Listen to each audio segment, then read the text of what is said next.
Pastor Dale Miles in my speeches on what were weddings like in Jesus' day. You know, marriage, of course, marriage is the heart of family. The very first order that God gave Adam and Eve was the man should leave his father and mother and cleave to his wife. And the two shall be one flesh. Then something become one, and they should increase and multiply. Because ancient rabbis said a man really wasn't a man at all until he did so. So my first point is, in the earliest years of Israel, there seems to have been some tolerance for polygamy, even though it was a departure from what God has set forth. Many overlooked it, given the urgent need to grow the family of God, the chosen people. Men were often killed in war, and this led to an abundance of women who need husbands. Generally, only wealthier men could afford to have more than one wife. And although the Bible does not explicitly condemn the polygamist, it does not show that polygamy led to intractable troubles, not necessarily between the different women involved, but between the sons over inheritance rights. My second point now is a call to marriage and engagement. Marriage took place at a very young age for the ancient Jews. Most rabbis proposed age 18 as most appropriate for men, though often a bit younger, especially when war was less common. Because in most marriages was already prearranged by the parents for their children. So as I close this out in my conclusion, in closing, I leave with you this scripture coming out of 1 Corinthians 13:13. And now these three remain: faith, hope, and love. But the greatest of these is love. So from me to you, stay focused and get ready for your miracle, because as we have faith, hope, and love, and we begin to show love to the world, we begin to affect those around us. So in closing, I say to you tonight, be blessed.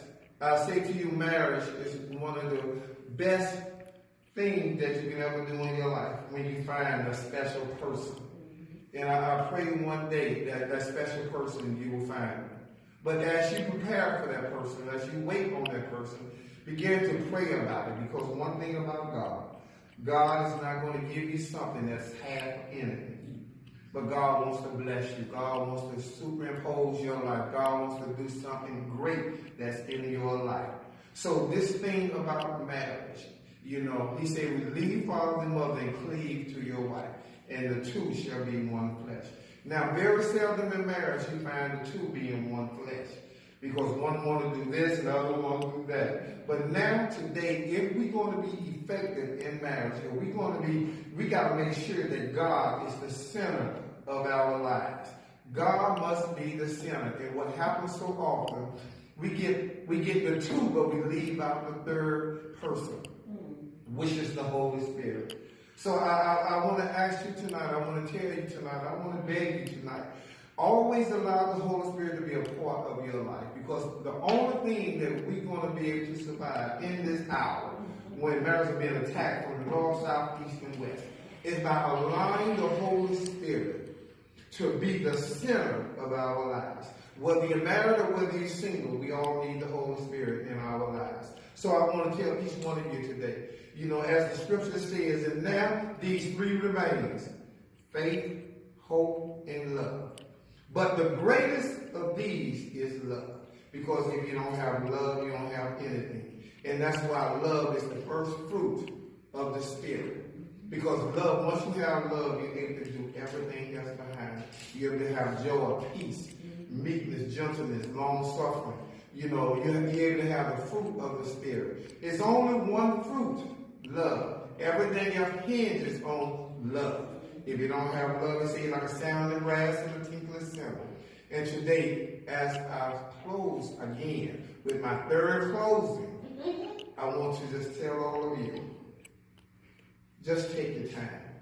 Don't rush God.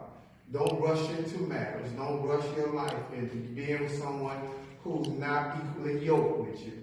wait on God, that God will bring your Boaz. Because one day if you wait on God, God will bring your Boaz before he brings all the other, I'm not going to say it. So I want to say to you tonight, stay encouraged. If you're single, just wait. If you're married, just depend on God, trust God, that God, if you're going through a crisis in your marriage, bring your marriage to God. Let God begin to saturate you with his love and with his peace. Because what's happening today, the divorce rate is so high in marriages, in Christian marriages, because nobody wants to stay in. Everybody's giving up. And even pastors are giving up in this hour. So I want to encourage you today. Wait on God. Be of good cheer, and he shall strengthen thy soul. Wait, I say, on the Lord. God bless you. How was it, Sheree?